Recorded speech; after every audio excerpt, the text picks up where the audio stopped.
Hey everybody! Today I want to talk about how it's possible for a wideband antenna with worse antenna performance parameters to outperform a narrowband antenna within that narrowband's limited frequency range, even though that narrowband antenna is accurately representing their performance parameters as being better than the wideband. So in both cases, you've got antennas that are accurately representing their performance parameters on their data sheets. The narrowband antenna has better performance parameters as per the data sheets, and yet the wideband antenna will actually outperform that narrowband antenna within that narrowband antenna's limited frequency range. How is that possible? What's going on here? I'm not talking about antenna brands that misrepresent their data sheets. I'm talking about antenna brands that accurately represent their data sheets. They accurately show better performance parameters in their data sheets, and yet a wideband antenna will still outperform that narrowband antenna. And we've got a really good example of that right here. So Chris Johnson makes narrowband antennas, and he recently posted to Wisp Talk, not yesterday, but the screenshot was taken yesterday. And I'm not allowed to participate in Wisp Talk, so people send me screenshots, and then I can see what's going on, and I can share my opinion about it, which is what's going on here. So this screenshot was taken a day after Chris Johnson made this post. I get the same question a lot, so I figured I would elaborate. Why does a LinQ antenna waveguide array sectors perform better on noisy towers than any other antenna in the WISP market by a large margin? Here is one thing that has been beat into people's heads for the past few years by different horn manufacturers. The claim and the science has been proven. He then goes on to say a bunch of nonsense. So we'll skip that and come down to this next paragraph. Knowing this, LinQ came up with a way to create an antenna with superior isolation that is unmatched by any other manufacturer in the WISP not by just a small margin, but a huge margin. The higher the isolation, the better. LinQ is around 400% plus better isolation at a minimum compared to asymmetrical horns in the industry. He then goes to talk about the 90-degree sector, and he mentions down here the 20-30-degree sector. And he makes a variety of sectors that match this beam width.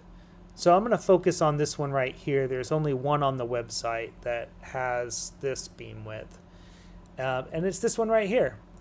We've got the 30-degree, 22-degree, 21 dBi sector antenna. And this is the data sheet. And right here, port isolation, dB, 40, greater than 40. So let's zoom in here, greater than 40 dB port isolation. And down here is where they have their chart showing the port isolation. And this is a really good chart. So you can see port isolation on the right, VSWR on the left. I don't like how they share the same y-axis, but that's how they did it. But you can see that the port isolation is better than 40 dB from 5.15 to 9 or 5.925 gigahertz. So the port isolation varies across the frequency range, which is normal, but throughout the frequency range, it's better than 40 dB. Which is good. That's good port isolation. And this number here, port isolation dB 40, greater than 40 dB of isolation, is better than IsoHorns. So IsoHorns, our isolation is listed as better than 35 dB. So 40 dB is better than 35 dB. However, within that same frequency range, from 5.15, which is right here, to 5.925, which is right here, IsoHorn's 30-degree horn antenna also has better than 40 dB of isolation within this frequency range. In fact, it has better than negative 45 dB isolation within this narrow frequency range. So it's only negative 35 at the edge of its frequency range, right here at 7.2. But throughout that narrow band's frequency range, IsoHorns has better port isolation. So if you were to do an antenna comparison test, and the only difference between the IsoHorns and the Chris Johnson antenna was the port isolation, was these values here, IsoHorns would outperform that antenna, even though they are accurately representing their port isolation as better than IsoHorns, which is also accurately representing our port isolation.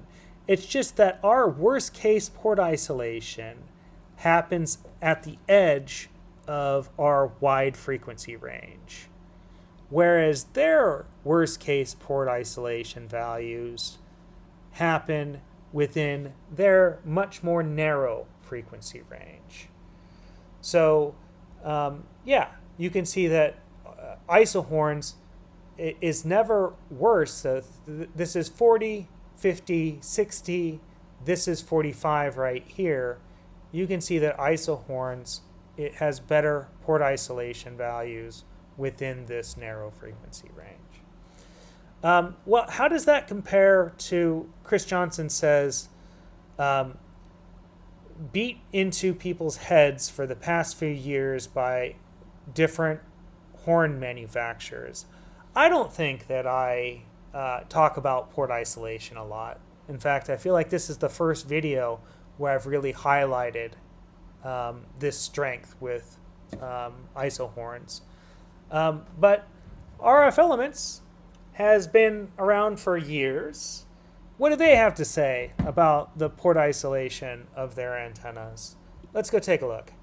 So we've got their 30-degree asymmetrical beam antenna. This is the one that actually has the ports attached to it.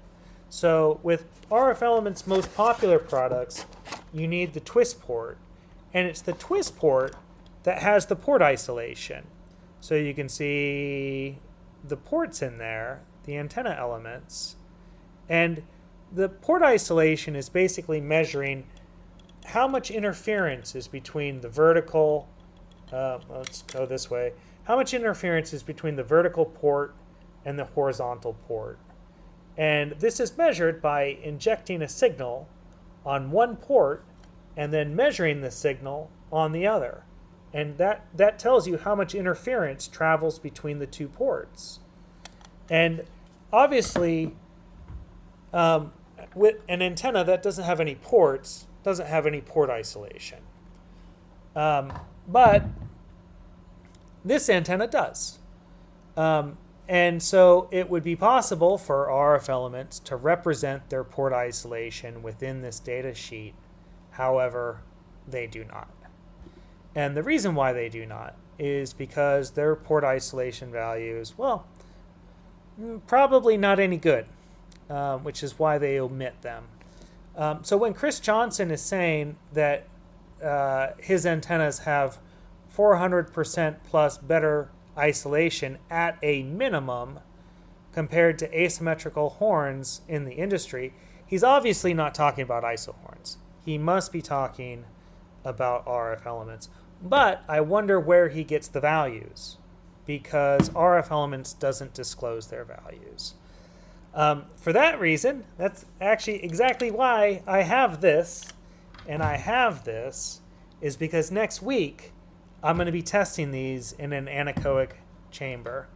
And I'm going to build a test report for these two products.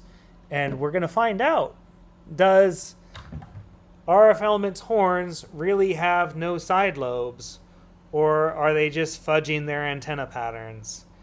And we're also going to measure the performance, which is the VSWR and port isolation of their TPA SMA adapter.